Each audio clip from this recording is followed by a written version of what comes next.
Supreme court ने राज्यों में विभिन्न मामलों के आरोपियों पर चलने वाले बुलडोजर एक्शन पर बड़ी टिप्पणी की है।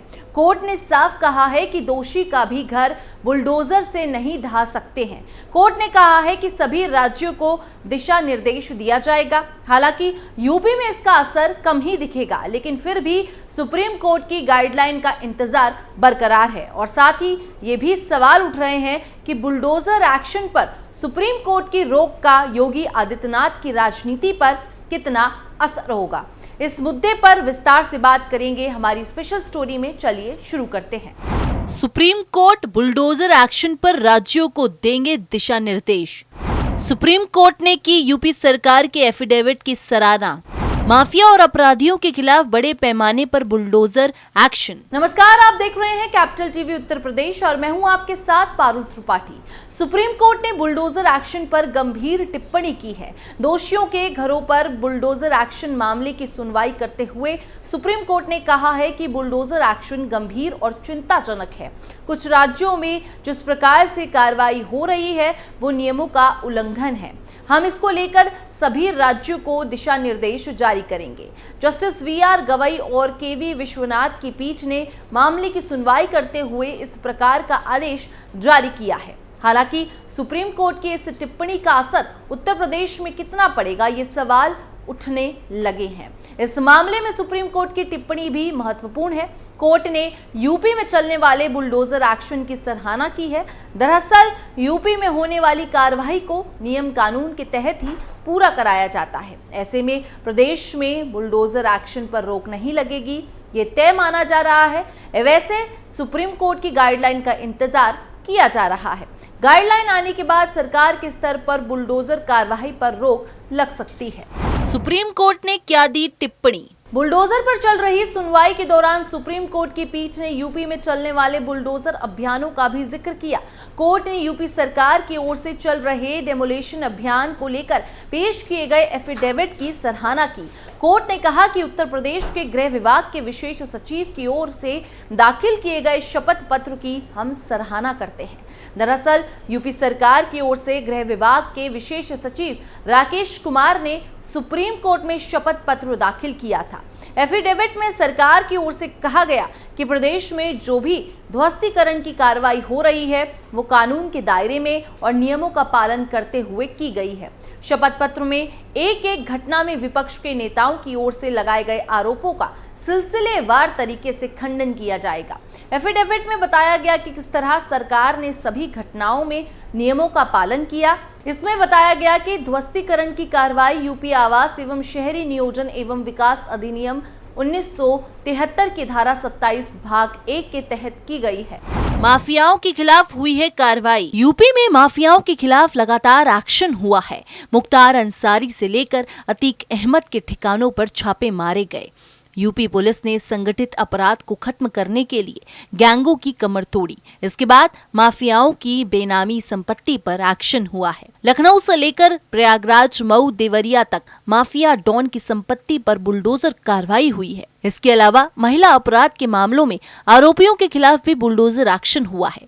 सांप्रदायिक हिंसा भड़काने के आरोपियों से लेकर परीक्षा माफियाओं के खिलाफ भी बुलडोजर कार्रवाई होती रही है। प्रशासनिक स्तर पर बुलडोजर एक्शन को लेकर बड़ी तस्वीर सामने आई है। जिन आरोपियों के खिलाफ कार्रवाई हुई उस पर पूरी कानूनी प्रक्रिया का पालन किया गया। जिलों के विकास प्राधिकरणों के स्तर पर आरोपियों की संपत्ति की जांच होती है। अगर अतिक्रमण या नक्शा पास कराने में गड़बड़ी की समस्या आती है तो फिर बुलडोजर एक्शन होता है। ऐसे में साफ है कि सुप्रीम कोर्ट के आदेश का असर यूपी पर कम ही दिखेगा। बुलडोजर एक्शन पर सुप्रीम कोर्ट की रोक का योगी की राजनीति पर कितना होगा असर। 2022 के यूपी विधानसभा चुनावों में ही मुख्यमंत्री योगी आदित्यनाथ को बुलडोजर बाबा का खिताब मिल गया था। देश में 10 साल से चल रहे ब्रांड मोदी की तरह देखते ही देखते बुलडोजर बाबा भी उत्तर प्रदेश में पॉलिटिकल ब्रांड बन गए हैं। लेकिन सुप्रीम कोर्ट ने बुलडोजर एक्शन पर एक तरीके से फिलहाल ब्लैंकेट बैन लगा दिया है। सुप्रीम कोर्ट ने देश की सभी राज्य सरकारों को कह दिया है कि सिर्फ आरोपी ही नहीं, अदालत से दोषी करार दिए जाने के मामलों में भी इस तरह का कोर्स ऑफ एक्शन कोर्ट ही तय करेगा। कोर्ट के दिशा निर्देश तय किए जाने के बाद ही आगे कोई भी कार्रवाई हो सकेगी। सुनवाई की अगली तारीख 17 सितंबर 2024 तय की गई है। मामले से जुड़ी याचिकाओं की सुनवाई कर रही सुप्रीम कोर्ट की बेंच ने साफ साफ कहा है, हम पूरे देश के लिए दिशा निर्देश तय करेंगे, लेकिन इसका मतलब ये नहीं है कि किसी भी अनधिकृत निर्माण को संरक्षण देंगे। देखा जाए तो लव जिहाद और घर वापसी जैसे मुहिम की बदौलत यूपी के मुख्यमंत्री की कुर्सी तक पहुंचे योगी आदित्यनाथ की राजनीति को आगे बढ़ाने में एनकाउंटर पॉलिटिक्स और बुलडोजर जस्टिस का ही हाथ रहा है। सुप्रीम कोर्ट के ताजा आदेश से सबसे ज्यादा अभी योगी आदित्यनाथ की ही राजनीति प्रभावित होने वाली है। Action legal promotion political. Supreme court में उत्तर प्रदेश सरकार का पक्ष रख रहे सॉलिसिटर जनरल तुषार मेहता से जस्टिस BR गवई ने पूछा, किसी का घर महज इस आधार पर कैसे ढाया जा सकता है कि वो किसी मामले में आरोपी है। सॉलिसिटर जनरल तुषार मेहता ने दलील दी, हमने एफिडेविट के माध्यम से दिखाया है, नोटिस काफी पहले ही भेजा गया था। बोले ढहानी की प्रक्रिया का किसी भी अपराध से कोई संबंध नहीं है। तुषार मेहता के जवाब में याचिकाकर्ताओं की तरफ से पैरवी कर रहे सीनियर वकील दुष्यंत दवे और CO सिंह का कहना था कि घर इस कारण ढहाए गए क्योंकि वो किसी मामले में आरोपी हैं। जस्टिस BR गवई ने साफ साफ बता दिया, कोई व्यक्ति दोषी भी है तो कानून की निर्धारित प्रक्रिया का पालन किए बगैर उसका घर ढहाया नहीं जा सकता। 2017 में यूपी का मुख्यमंत्री बनने के बाद योगी आदित्यनाथ ने एक एक करके ऐसी कई मुहिम चलाई जिनके असर का आकलन तो अलग से किया जा सकता है, लेकिन पाया तो यही गया कि असर से ज्यादा विवाद हुए हैं।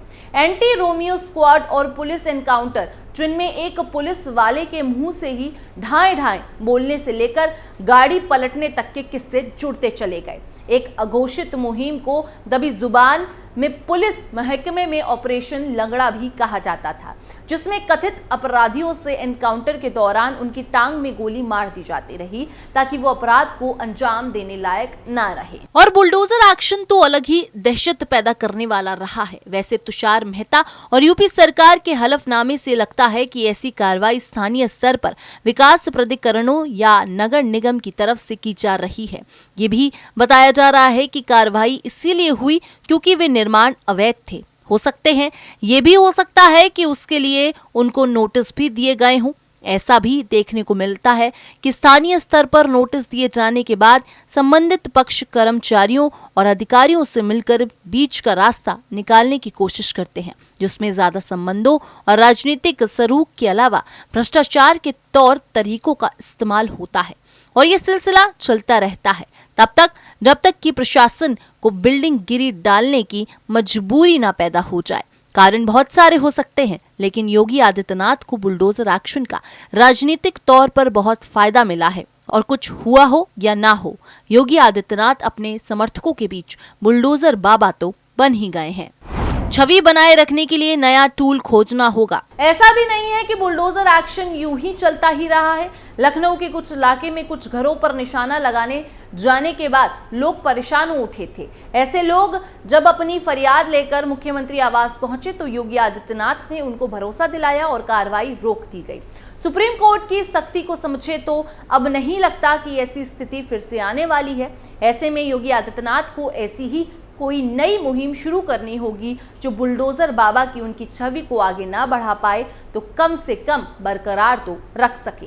असर का पता तो उपचुनावों के नतीजों से ही चलेगा। ऐसे भी नहीं है कि बुलडोजर एक्शन सिर्फ उत्तर प्रदेश में ही देखने को मिला है। कांग्रेस की सरकार रहते राजस्थान में अशोक गहलोत ने भी वैसे ही मामलों में बुलडोजर चलवाया था जैसे योगी आदित्यनाथ कराते रहे हैं। और कंगना रनौत के दफ्तर पर मुंबई में जब BMC का बुलडोजर चला था तब तो महाविकास अघाड़ी की ही सरकार थी, जिसमें कांग्रेस भी शामिल थी और उद्धव ठाकरे मुख्यमंत्री हुआ करते थे। कट्टर हिंदू नेता होने के साथ साथ योगी आदित्यनाथ की एक सख्त प्रशासक के रूप में भी छवि गढ़ी जाने लगी है। ऐसा नेता जिसके हिंदुत्व की राजनीतिक लाइन में जो आड़े आता है, उसके साथ वो बुलडोजर स्टाइल में ही पेश आते हैं। चुनावों के दौरान योगी आदित्यनाथ का एक बयान काफी चर्चित रहा, 10 मार्च के बाद गर्मी शांत कर देंगे।